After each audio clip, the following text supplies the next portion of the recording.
Ici, le temps s'est arrêté en février 1916 sous une pluie d'obus allemands.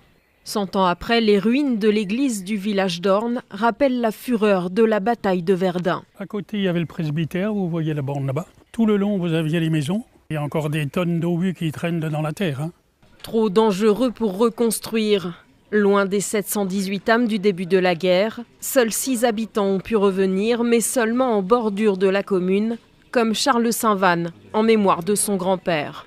Des moulins à farine, il y en avait 3, une filature, une usine de tissage, il y avait un couvent même à Orne.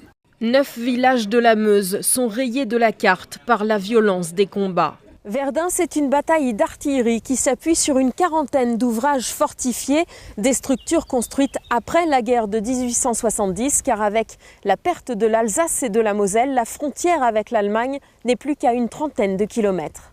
Dans les cuirasses de fonte et d'acier, dans le béton armé, les traces de la plus violente attaque allemande.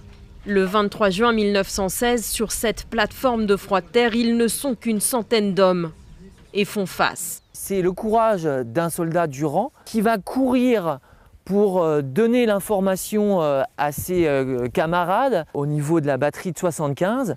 Ces camarades qui vont relever la tourelle de 75 et tirer sur les soldats allemands qui se trouvent ici.